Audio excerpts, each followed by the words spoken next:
nightmares in my head, I fear that the thoughts build up until I can't hear, that my mind fills up into a creature, and it haunts me somewhere much deeper. Anxiety, filling up every space, no privacy, and silently, it could build and build until you.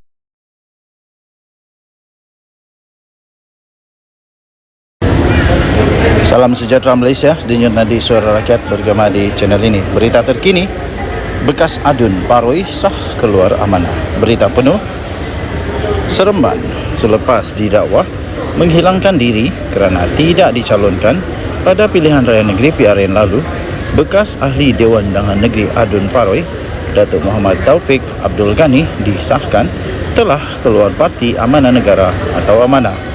Perkara itu telah disahkan oleh Pengerusi Amanah Negeri Sembilan, Datuk Nik Ibrahim Abdul Rahman kepada Sinar Harian pada Selasa selepas mesej memaklumkan tindakan Muhammad Taufik berkenaan telah tersebar.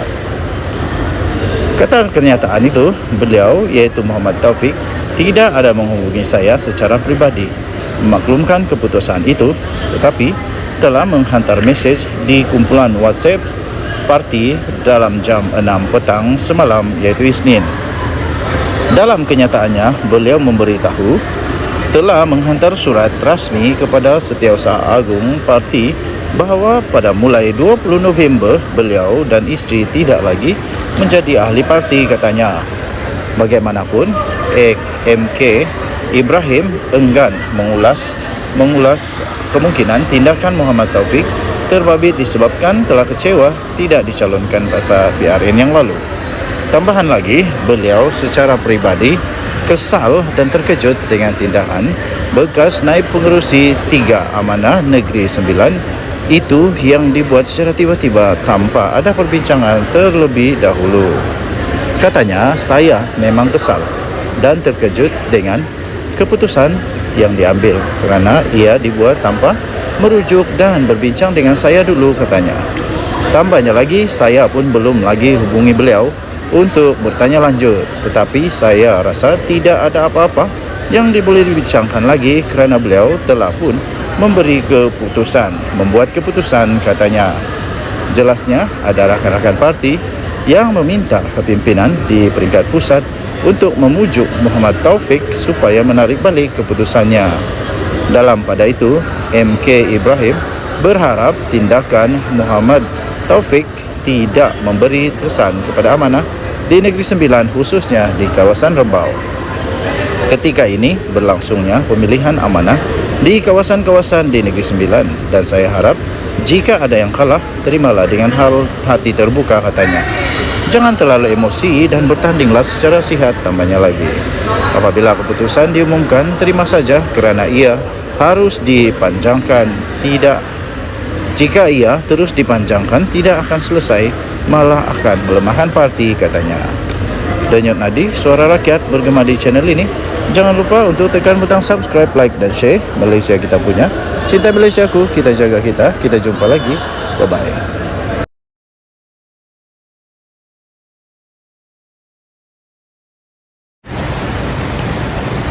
Salam sejahtera Malaysia, denyut nadi suara rakyat bergema di channel ini.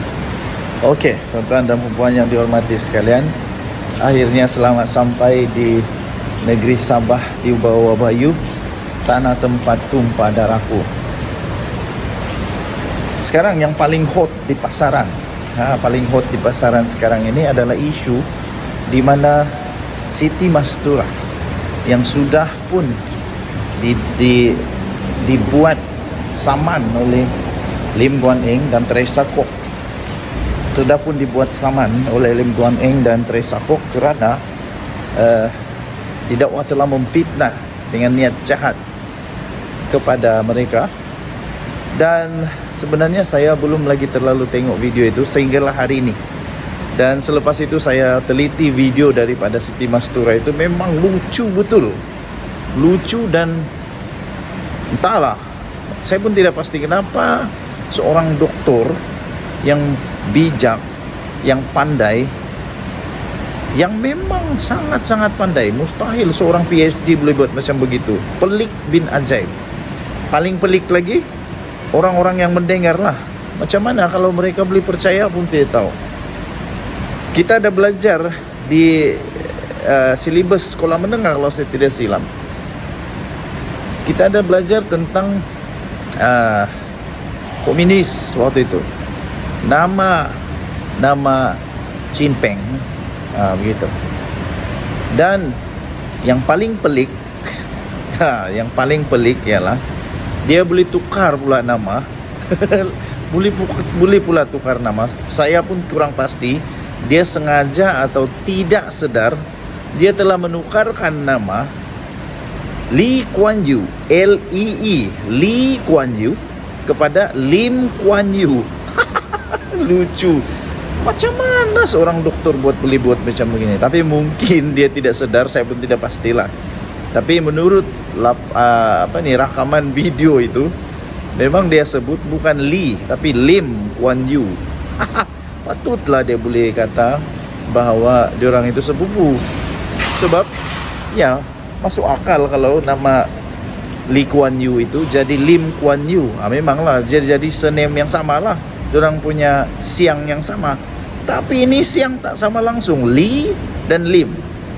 Pertama, kedua, jawatan dia pun, aduh, macam mana Siti Mastura ini boleh lulus, saya pun tidak pastilah. Jawatan Lee Kuan Yew bukan ketua menteri. Aduh, pelik. Siapa yang tahu jawatan Lee Kuan Yew, tolong komen. Apa sebenarnya jawatan Lee Kuan Yew? Nasib baik dia tak cakap Lee Kuan Yew punya jawatan tu menteri besar. Kalau tiba-tiba Siti Mastura kata Lim Kuan Yew itu menteri besar Singapura, memang hebat bin ajaib. Okey, natijahnya di sana saya mau pinjam daripada hujah daripada R.S. Reyes kalau saya tidak silap, daripada Jelutung, yang menanyakan apa kesan kepada kenyataan itu, kepada hubungan di antara Malaysia dan Singapura. Adakah itu akan menyebabkan terjadinya halangan untuk kerjasama lebih erat dua hala di antara Singapura dan Malaysia? Dan saya punya pikiran sendiri, pertanyaan saya sendiri, ini pertanyaan orang kampung. Apa agaknya perasaan orang Singapura bila mereka tahu pemimpin yang mereka sangat hormati itu, Lee Kuan Yew itu, tiba-tiba jadi Lim Kuan Yew? Bayangkan saja kalaulah contoh saja tokoh kemerdekaan kita tiba-tiba berubah nama. Wah, itu memang pelik, itu sangat-sangat pelik. Jadi itu belum lagi. Persoalan saya yang seterusnya, apa terjadi kepada Siti Mastura dan PAS kalau tiba-tiba kerajaan Singapura mengambil tindakan menyaman dia pula? Apa terjadi kepada Siti Mastura kalau keluarga mendiang Lee Kuan Yew tiba-tiba menyaman Siti Mastura kerana menyebar fitnah? Dan tak tahulah, saya pun tidak pasti adakah ini akan membuat keluarga Lee Kuan Yew, mendiang Lee Kuan Yew, akan terasa atau tidak. Bayangkan kalau nama keluarga dia Lee tiba-tiba jadi Lim. Itu maksudnya sangat mengubah keturunan keluarga tau. Jadi jangan main-main. Surname ataupun siang bagi keluarga untuk suku Tek Tionghoa Cina ini sangat-sangat dihormati kerana itu membawa maksud siapa ini keluarga. Kalau tiba-tiba jadi Lee Kuan Yew jadi Lim Kuan Yew, itu betul mengubah sejarah, tak boleh. Jadi saya pun heran apa sebenarnya di fikiran Siti Mastura waktu itu. Dan yang paling hebat ialah bagaimana dia boleh ambil satu rujukan yang tidak diterima oleh seluruh dunia. Kalaulah memang betul rujukan itu ada, saya pikir seluruh dunia sudah tahu. Kerana Lee Kuan Yew satu nama yang bukan calang-calang nama. Beliau adalah seorang pemimpin yang sangat dihormati di Singapura. Jadi bagaimana mungkin orang tidak tahu nama dia berubah kalau ada? Ataupun dengan dakwaan daripada Siti Mastura itu, dia kata mereka ni cousin, Lim Kit Siang dengan Lim Kuan Yew cousin, sepupu. Macam mana dunia tak tahu ah? Dan macam mana tiba-tiba boleh berubah nama pula? Yang pasti sekarang sudah kena saman. Macam mana pula Siti Mastura mau jawab saman itu nanti? Dia kata sudah bagi, dia punya peguam kata sudah bagi bukti. Sekarang ialah mereka perlu buktikan bahawa reference itu adalah betul. Setakat ini belum ada bukti menyatakan bahawa reference itu betul. Belum ada bukti menyatakan reference itu betul. Kalau reference itu betul, sepatutnya sudah dimasukkan dalam buku sejarah pun. Okey, jadi apapun, kita jangan berprasangka buruk sehinggalah ada keputusan daripada mahkamah. Setakat ini, negara Malaysia punya undang-undang, tidak ada seorang pun yang bersalah kecuali sudah dibuktikan bersalah. Itu pun ada juga undang-undang memberikan peluang untuk membuat rayuan, membuat permohonan maafkah dan macam-macam lagi. Kita nantikan nanti, harap-harap ini akan berakhir dengan baik. Dan kalau sudah terjadi, harap-harap ini menjadi satu pelajaran, satu pengalaman, satu teladan, satu tauladan supaya jangan buat lagi. Jangan fitnah, dan fitnah tak baik, fitnah berdosa besar. Dan tadi Suara Rakyat bergema di channel ini. Jangan lupa tekan butang subscribe, like dan share. Bye bye.